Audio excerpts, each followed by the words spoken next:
Hello everyone, welcome to Legal Darshan. In this video, we are going to discuss case number 6 mentioned in the list of AOR leading cases, and the case is titled as Kihoto Hollohan versus Zachillhu and others.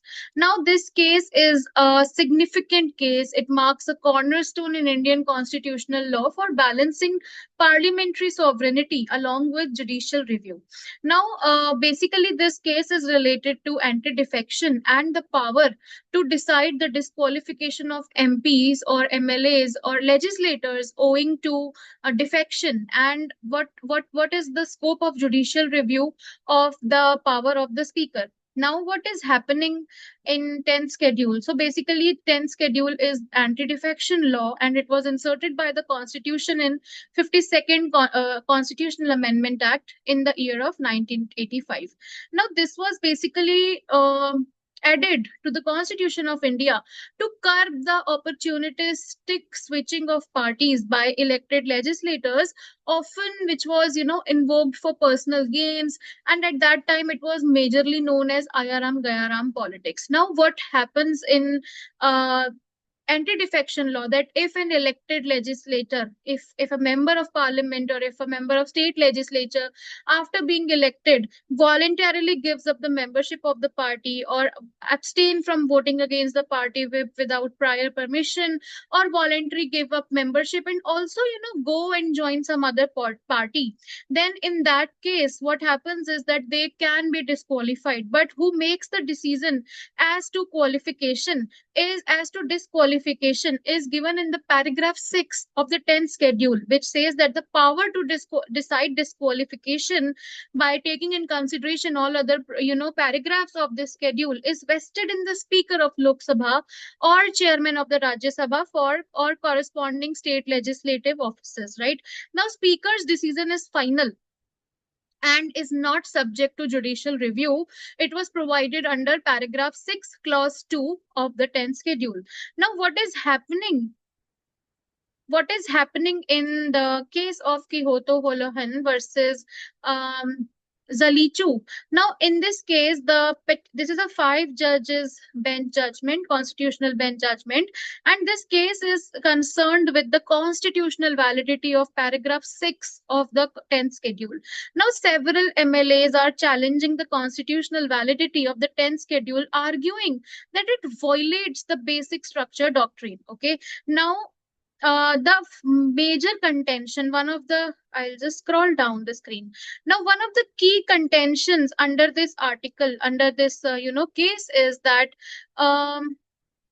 yes, that this particular amendment, the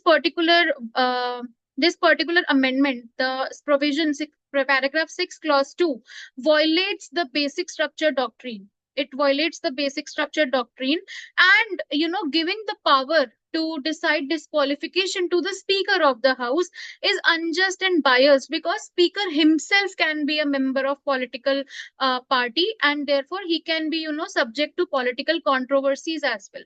Now, what is happening in this case is Supreme Court is looking into the arguments of the petitioners. The petitioners basically wanted to hold anti-defection law to be unconstitutional, but then because there is a choice, there is voluntary and informed consent to go to another party, but then anti-defection law was held to be a valid measure to uphold democratic ethics and stability. Right now, the provision, court herein is saying that provision which allows for penalizing anti-defection in the form of disqualification is not invalid. So this amendment 10 amendment 52nd amendment, by which 10 schedule is coming, it is not invalid. Okay, but anyway, but the provision, the paragraphs number 6 of the 10th schedule also is not invalid. We cannot say that speaker should not be having power of disqualification. Okay, now, but however, court herein is saying that paragraph 6 is not unconstitutional.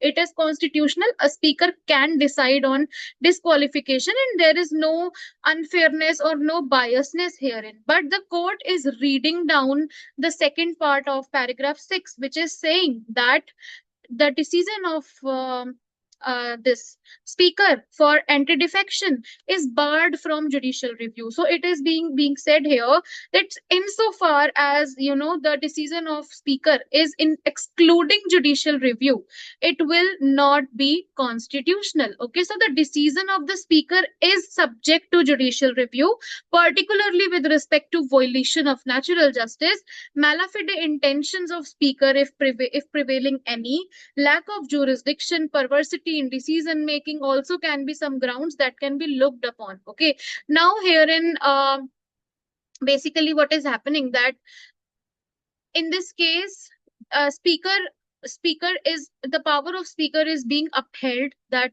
speaker do have a power to decide for the disqualification cases, but then there is an attempt to reconcile judicial review along with the power of the speaker. Okay, so this this whole judgment, it is representing a constitutional attempt to balance the party discipline, democratic principles, and side by side the power of judicial review. Okay, so court ensured that the power of judicial review remains intact, guarding against partisan misuse by speakers and ensuring that constitutional morality is also upheld in the case, right?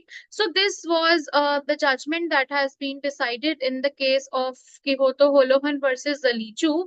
But anyway, there was a dissent also. Okay, so in this case, Justice Verma is showing the dissent, and he is saying that powers given to speaker is unconstitutional. Okay, so that can be looked up with some another angle, that number one, these are unconstitutional, and yes, and that they are against the principle of fair trial and neutrality. Because, of course, speaker is always, you cannot expect that a speaker will be, acting independently in the matters which have some sort of political motivations involved. So, Justice Lalit Mohan Sharma and Justice J.S. Verma are giving the minority opinion.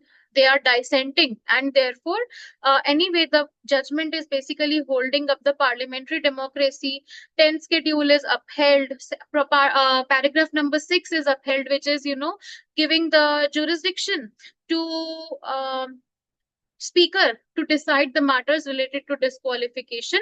But however, infirmities based on violation of constitutional mandate, and which constitutional mandate, if it is malafide, non-compliance with principles of natural justice, and perversity if exercised by the speaker, will not abrogate judicial review under article 136, 226, 32 or 227 of the constitution, right? So this is what was held in the case of Kihoto Hollohan versus Zachillhu and others. Thank you everyone for staying tuned. Have a nice day. I hope the discussion is useful for you.